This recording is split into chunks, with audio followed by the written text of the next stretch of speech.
நாம் தமிழர் கட்சியினுடைய தலைமை ஒருங்கிணைப்பாளர் சீமான் நடிகர் ரஜினிகாந்தை சந்தித்தது குறித்து புதிய தலைமுறைக்கு பிரத்யேகமாக பேட்டியளித்திருக்கிறார்.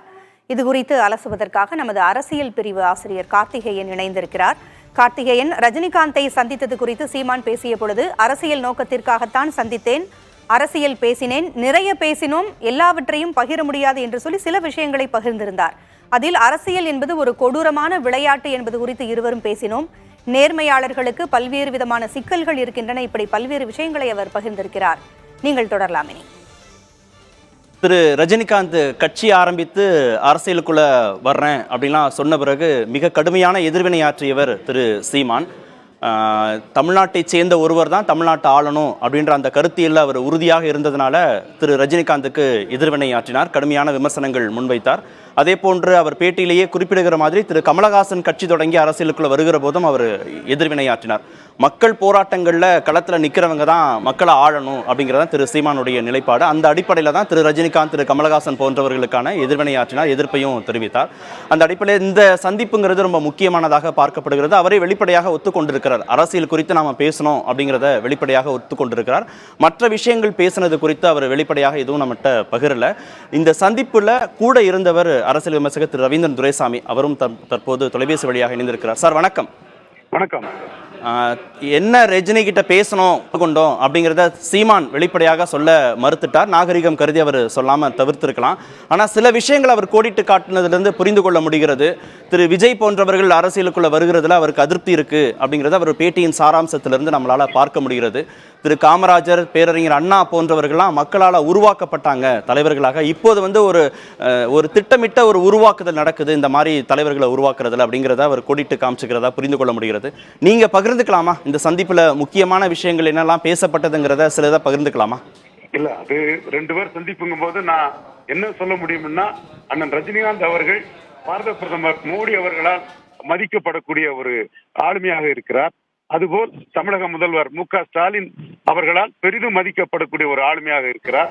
அந்த வகையில் இந்த 8% வாக்கு பலத்தை நிரூபித்த தமிழகத்தில் ஒரு அங்கீகரிக்கப்பட்ட கட்சியாக இருக்கக்கூடிய இளைஞர்களின் ஆதரவை பெற்ற நாம் தமிழர் சீமான் அவர்கள் தன்னுடைய பிறந்த நாளுக்காக அண்ணனிடம் ஆசி வாங்கக்கூடிய ஒரு விதமாகவும், திரைத்துறையில் பல்லாண்டு காலமாக சூப்பர் ஸ்டாராக நீண்ட நெடுங்காலமாக இந்த வயதிலும் ஒரு நம்பர் 1 ஹீரோ என்ற நிலை இருக்கக்கூடிய அண்ணன் அவர்களை சந்தித்து பல உரையாடல்கள் நடத்த வேண்டும் என்று விரும்பி அவரை சந்தித்து உரையாடினார்கள்.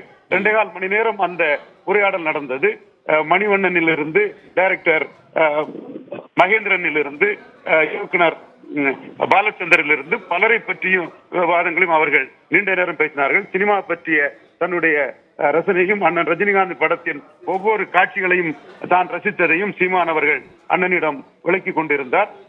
அதை தாண்டி சிவாஜி மாறிப்பட்ட ஒரு கலைஞராக வர வேண்டிய நீங்கள் ஒரு கமர்ஷியல் ஸ்டாராக மாறினது முரட்டுக்காலை படத்தில் இருந்து ஆரம்பித்தது என்று ஒவ்வொரு படம் அதனுடைய காட்சி அமைப்புகள், முள்ளுமலர்ந்தத்தில் உள்ள காட்சி அமைப்பு, பாட்ஷாவில் உள்ள காட்சி அமைப்பு, அவ்வளவும் ஒரு சிறந்த ஒரு கலை ரசிகராக அண்ணன் ரஜினிகாந்தை சீமான் ரசித்ததை 1 மணி நேரமாக அதைத்தான் அதிகம் பேசிக் கொண்டிருந்தார். பொதுமக்கள், இது மக்கள் அரசியல், இது பற்றிய விஷயங்களையும் சீமான் கூறினார். அண்ணன் கேட்டுக்கொண்டார். அந்த வகையில் அண்ணன் திரு ரஜினிகாந்த் ஆன்மீக அரசியல்னு பேசி கட்சி தொடங்கி தமிழ்நாட்டு அரசியல்ல கால் பதிக்கணும் அப்படின்ற அந்த தொடக்க கால நிலைகள்ல போது கடும் விமர்சனங்களை முன்வைத்தவர் திரு சீமான். ஒரு மராட்டியர் தமிழர்களை ஆளலாமா அப்படின்லாம் கேட்டவர். ஆனா இப்போ திடீர்னு திரு ரஜினிகாந்தோட நட்பு பாராட்டுறதுல ஏதோ ஒரு முரண்பாடு இருக்கிற மாதிரியான விமர்சனங்களும் வருது. ஏதோ ஒரு நோக்கம் இருக்கோ திரு சீமானுக்கு? முரண்பாடு இருக்கு. பிரதமர் மோடி மதிக்கிறாரு ரஜினிகாந்த, இது தமிழக முதல்வர் ஸ்டாலின் மதிக்கிறாரு அண்ணன் ரஜினிகாந்த. ஒரு அங்கீகரிக்கப்பட்ட 8% வாக்கு பலம் கொண்ட சீமானும் அண்ணன் ரஜினிகாந்த் மதிக்கிறார். அனைவருக்கும் பொதுவானவராக அண்ணன் இருக்கிறார். 2021ஆம் ஆண்டு சட்டமன்ற தேர்தல் காலகட்டத்தில் எல்லோரும் சொன்னார்கள் எப்படி வாக்களிக்க வேண்டும், யாருக்கு வாக்களிக்க வேண்டும் என்று ரஜினிகாந்த் ஒரு அறிக்கை விடுவார் என்று சொன்னார்கள். அப்பொழுது நான் உங்கள் பேட்டியிலும் சரி எல்லா தொலைக்காட்சியிலும் சொன்னேன், அண்ணன் ரஜினிகாந்த் அரசியலை விட்டு விலகிவிட்டார். இனிமேல் இதில் எல்லோருக்கும் நல்ல பிள்ளை, எல்லோருக்கும் பொதுவானவர், இதில் அறிக்கை விட்டு இவருக்கு வாக்களிக்க வேண்டாம் என்றெல்லாம் அவர் சொல்ல மாட்டார். கலைஞரின் மகன் மு.க. ஸ்டாலின் திமுக கழக தலைவர், அவருடைய குடும்ப நண்பர், யாருக்கும் எதிராக அண்ணன் ரஜினிகாந்த் பேச மாட்டார் என்ற கருத்தை நான் முன்வைத்தேன். அதுபோல் அண்ணன் ரஜினிகாந்த் அவர்கள் அரசியல் விட்டு ஒதுங்கியதும் யாருக்கும் ஆதரவில்லை என்ற நிலைப்பாட்டை எடுத்தார். ஒரு சிலர் அண்ணன் அவர்களை திமுக கழகத்துக்கு எதிராக திருப்ப வேண்டும் என்ற முயற்சி பண்ணும் போது கூட என் போன்றவர்கள் அண்ணனுக்கு எது நன்மையோ சகாதேவன் மாதிரி நம்ம எதிரிக்கே நன்மையா சொல்லக்கூடியது நாம் நேசிக்கும் அண்ணன் ரஜினிகாந்துக்கு எது நன்மையோ அந்த வகையில் அண்ணனிடம் அந்த கருத்தை நாம் இப்போ திரு விஜய் புதுசா கட்சி தொடங்கி இருக்காரு அதனால சீமானுடைய கட்சிக்கு தான் ஆபத்து, இளைஞர்கள் அந்த பக்கம் போயிடுவாங்கன்னு பேசக்கூடிய நிலையில ரஜினிகாந்தோடைய ஆதரவு இருந்தா ஓரளவுக்கு தொண்டர்கள் இந்த பக்கம் வருவாங்க, ரஜினி ஆதரவாளர்கள் வருவாங்க அப்படின்னு ஏதாவது ஸ்ட்ராட்டஜி இருக்கா திரு சீமானுக்கு? இல்ல, விஜய் கட்சி தொடங்கியது சீமானுக்கு லாபம். ஒரு சந்தர்ப்பவாத அரசியல் பண்ணுகிறார், தன் நிலைப்பாட்டில் தெளிவில்லாத அரசியல் பண்ணுகிறார். ஒரு பார்ட்-டைம் அரசியலாக கமலஹாசன் மாதிரி கட்சி தொடங்கிவிட்டு இது விக்கிரவாண்டியில் நிற்கவில்லை. சீமான் வெற்றியோ தோல்வியோ விக்கிரவாண்டியில் நிற்கிறார். இதே போல் கமலஹாசனை வீழ்த்தியது போல் மிக எளிதாக கொள்கை தலைவனாக சீமானால் விஜயை வீழ்த்த முடியும். விஜயை வீழ்த்துவதற்காக எல்லாம் ரஜினிகாந்தை பார்த்தார் என்பது ஏற்றுக்கொள்ளத்தக்கதல்ல. சீமானே தெளிவாக இருக்கிறார். வேலுப்பிள்ளை பிரபாகரன் தமிழின தலைவன் என்று கருதக்கூடிய ரஜினிகாந்த் ரசிகர்கள், கமலஹாசன் ரசிகர்கள், விஜய் ரசிகர்கள், அஜித் ரசிகர்கள், இன்று உச்சத்தில் வந்து கொண்டிருக்கும் சிவகார்த்தி ரசிகர்கள், சிம்பு ரசிகர்கள் போன்ற பல நடிகர்களின் ரசிகர்கள், தனுஷ் ரசிகர்கள் உட்பட அனைத்து ரசிகர்களும் கொள்கை தலைவனாக சீமானை ஏற்றுக்கொள்வார்களே தவிர விஜய் நோட்டுக்கும் சீட்டுக்கும் விலை போகக்கூடிய ஒரு ஆளாகத்தான் ஒரு கூட்டணி ஆட்சி அந்த மாதிரி தான் பேசிக் கொண்டிருக்கார் என்ற கருத்தை தான் விஜயை பற்றி சீமான் வைக்கிறார். கமலஹாசனை நீங்க வந்து பாஜகவுடைய வெளிப்படையான ஆதரவாளர். திரு ரஜினிகாந்த் பாஜக அரசியல் சார்பு நிலையை கொண்டவர். அதனால சீமான திரு ரஜினி கிட்ட கொண்டு செல்வதன் மூலமாக, அதுவும் நீங்க இதுல பங்கேற்பதன் மூலமாக பாஜக கூட்டணியில திரு சீமான கொண்டு போய் சேர்க்கலாம் அப்படின்னு ஒரு முயற்சியை திரு ரவீந்திரன் துரைசாமி செய்யறாரு அப்படின்னு பேச்சு இருக்கு. அப்படி ஏதாவது நோக்கம் இருக்கா? 26க்கு அப்படி ஏதாவது ஒரு திட்டம் இருக்கா? நான் வேணும்னா அண்ணனை 2024 மோடிக்கு சப்போர்ட்டா வரணும்னு நான் எதிர்பார்த்தேன். அது பலமுறை அண்ணனை வற்புறுத்தினேன். அண்ணன் ரஜினிகாந்த் அவர்களே நான் அரசியல் விட்டு விலகிய பிறகு என்ன இதுல இழுக்காண்டா ரவீந்திரன் அவரே வேண்டுகோள் விட்ட பிறகு நான் அது தொடர்பாக எதுவும் நான் அவர்கிட்ட சொல்லல. கடைசி வரை அண்ணனை நான் மகாராஷ்டிராவிலேயாவது நீங்க பிரச்சாரம் பண்ணலாம் நான் முயற்சி பண்ணேன். அவர் நான் அரசியல் விட்டு விலகிட்டார் ரவீந்திரன், என்ன இதுல என்ன ட்ராக் ஆன் பண்ணாதீங்கன்னு அண்ணன் எனக்கு வேண்டுகோள் விட்ட பிறகு நான் அது தொடர்பாக அதுல எதுவுமே செய்யல. இப்பவும் முழுக்க அண்ணன் எல்லா தலைவராலும் பாராட்டப்படக்கூடியவர். கர்நாடகாவில் டாக்டர் ராஜ்குமார் இருந்த மாதிரி ஒரு பெரிய முக்கியத்துவத்தில் அண்ணன் இருக்கிறார். அந்த முக்கியத்துவத்தை பிரதமர், தமிழக முதல்வர் மு.க. ஸ்டாலின் அவர்கள் கொடுத்தது போல் அங்கீகரிக்கப்பட்ட கட்சியாக இருக்கக்கூடிய சீமான் அவர்களும் கொடுத்திருக்கிறார் என்பதுதான் என்னுடைய பார்வை. ஓகே, அரசியல்ல ஈடுபட்டிருப்பவர்கள் எந்த காரியத்தை செஞ்சாலும் ஒரு அரசியல் நோக்கம் இல்லாம செய்யறது இல்லைங்கிறது வெளிப்படையாக எல்லோருக்கும் தெரியும். திரு சீமானும் ரஜினி சந்திப்பை அப்படியாக சொல்லலை, அரசியல் இருக்குன்னு சொல்லியிருக்கார். பொறுத்திருந்து பார்க்கலாம் என்ன அரசியல் இதற்கு பின்பாக இருக்குங்கிறத. நன்றி திரு ரவீந்திரன், இணைப்பிலிருந்து உங்களை கருத்துக்களை பதிவு செய்ததற்கு. நாம் தமிழர் கட்சியின் தலைமை ஒருங்கிணைப்பாளர் சீமான் அவர்கள் ரஜினிகாந்த் அவர்களை நேற்று சந்தித்தார். இது குறித்து நம்ம மறுபடியும் பேசலாம். சார் வணக்கம். திடீர்னு நடிகர் ரஜினிகாந்தை சந்திக்க என்ன காரணம்? திடீர்னு இல்லை, ரொம்ப நாளாக சந்திக்கணும்னு இருந்தது. அப்போ எனக்கு வேலை, அவங்களுக்கு படப்பிடிப்பு இருந்தது. அவங்க கொஞ்சம் சந்திக்கலாமாங்கும் போது நான் பயணங்களில் இருந்தேன். அப்போ நேற்று திட்டமிட்டு சந்தித்தோம். ஒன்றும் இல்லை, ஒரு அன்பின் நிமித்தமாக ஒரு மரியாதையான சந்திப்பு தான். இதில் வேறு ஒன்றும் உங்களுக்கு சிறப்பாக சொல்கிற அளவுக்கு ஒன்றும் இல்லை. கடந்த காலங்களில் அவர் அரசியல் முன்னெடுப்பு வரும்போதெல்லாம் நீங்கள் நிறைய கடுமையாக விமர்சனம் பண்ணியிருந்தீங்க. திடீர்னு இந்த சந்திப்பு நிகழும்போது ஒரு எல்லாத்துக்குமே ஒரு அரசியல் ஒரு ஐயப்பாடு ஒன்று வர மாதிரி இருக்கு. ஐயப்பாடு வருதா? அது வரணுங்கிறதுக்காக தான் சந்தித்தோம். அப்பெல்லாம் ஒன்றும் இல்லை. இப்போ அவங்க எவ்வளவு நிம்மதியாக தொடர்ந்து நல்ல நல்ல படங்கள் நடிச்சுட்டு போயிட்டுருக்காங்க.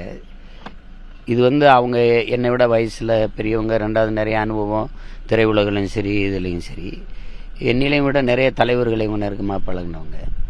இது எவ்வளவு ஆபத்தான விளையாட்டுங்கிறத நான் காலம் எனக்கு தள்ளி விட்டுட்டு நான் அதை பார்க்கும்போது இது எங்கள் அண்ணன்ட்டையும் சொன்னேன், கமல் அண்ணன்ட்டையும் சொன்னேன், எல்லாருக்கிட்டையும் சொல்கிறது.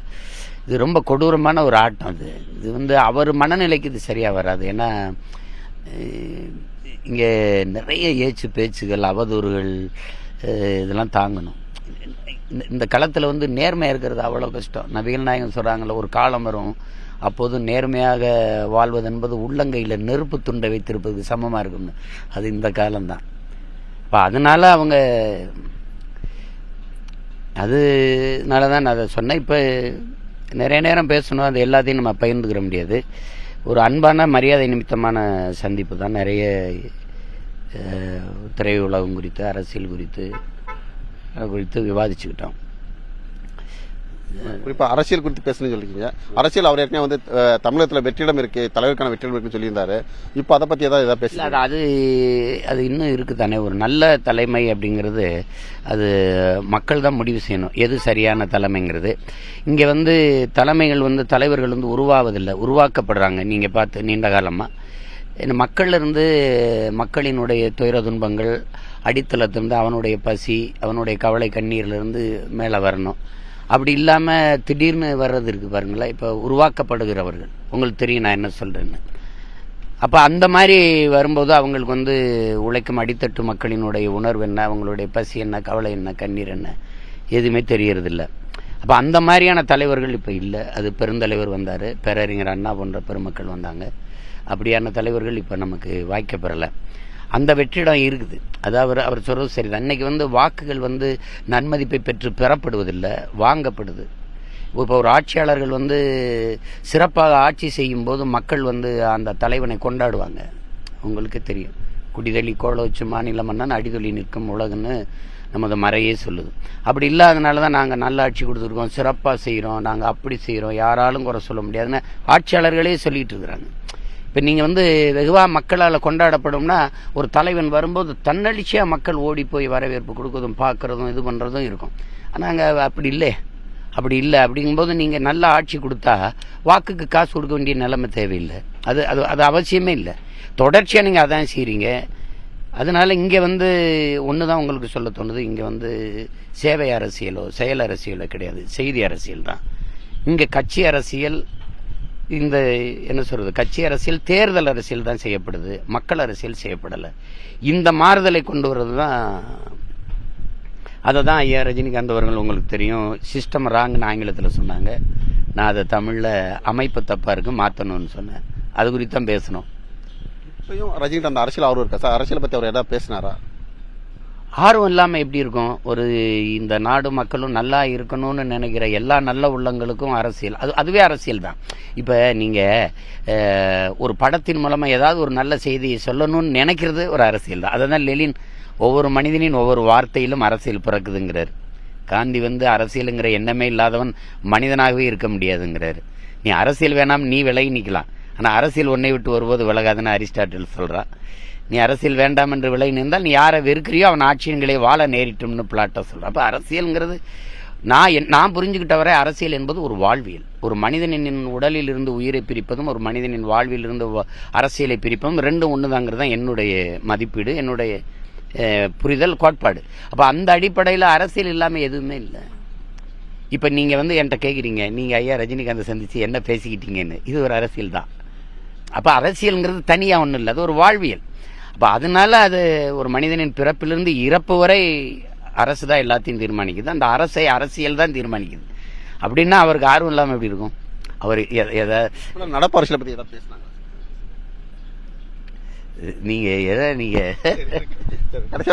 ரஜினிகாந்த் வந்து சங்கின் பொதுவாக எல்லாருமே சொல்றாங்க. அதே மாதிரி உங்களை வந்து பாஜக பி டீம் குறிப்பிட்டு சொன்னாங்க. ரெண்டு பேருமே இந்த சந்திப்பு வந்து ஒரு பயங்கர விமர்சனமா பார்க்கப்படுது. விமர்சிக்கிறீல்ல, விமர்சனத்தை கடக்க இயலாத, விமர்சனத்தை தாங்க முடியாதவன் விரும்பியதை அடைய முடியாது. அவதூறுகளை கடக்க இயலாதவன் அற்ப வெற்றியை கூட தொட முடியாது. இது நான் என்னைக்கோ படித்த கோட்பாடு. இதெல்லாம் ஒரு பெரிய இது இல்லை. சங்கின்னா என்னன்னு தெரியுமா உங்களுக்கு? சகத்தோழன், நண்பன் அர்த்தம். நீங்கள் சங் பரிவாரங்கள்லேருந்து இவங்க சங்கிங்கிறாங்க. உண்மையான சங்கி யார் தெரியுமில்ல? எங்களையெல்லாம் சங்கின்னு சொல்கிறவங்க தான். திடீர்னு பிரதமரை போய் காலையில் மகனும் மாலையில் அப்பாவும் சந்திக்கிறீங்க. எதுக்கு சந்திக்க போனேன்னு சொல்ல மாட்டேங்கிறீங்க, என்ன சந்தித்து பேசுனீங்கன்னு சொல்ல மாட்டேங்கிறீங்க. இப்போ நானாக தான் ரஜினிகாந்தை சந்தித்து இவ பேசணும்னு சொல்கிறேன், அதையே சொல்ல மாட்டேங்கிறீங்க. அப்போ நீங்கள் வந்து என்ன கேட்குறாங்க? கள்ள உறவால் நல்ல உறவே இருக்குது. பொண்ணு எடுத்த சம்பந்தியல் மாதிரி பிரதமரும் முதல்வரும் போய் சந்திச்சு வரீங்க. ஆனால் வெளியில் வந்து எங்களை சங்கிங்கிறீங்க. இது என்ன கொடுமை சொல்லுங்கள்? திமுகவை எதிர்த்தாலே சங்கின்னா எப்படி இது சொல்றது? அப்போ பெருமையாக நாங்கள் சங்கிங்கிறத ஏற்கத்தான் வேணும். சங்கின்னா நண்பன்னா பொருள் இருக்கு, அப்படியே எடுத்துக்கலாம். மாநாட்டுக்கு அவரை கூப்பிட்டு, இது மாநாடு இல்லையே, இந்த கூட்டம் வழக்கமாக நடத்துகிற ஒரு கூட்டம். ஏங்க அவருக்கு எவ்வளோ வேலை இருக்குது? புதிய தலைமுறைக்காக ஒளிப்பதிவாளர் ஐயப்புடன் ஆர் முருகேசன்.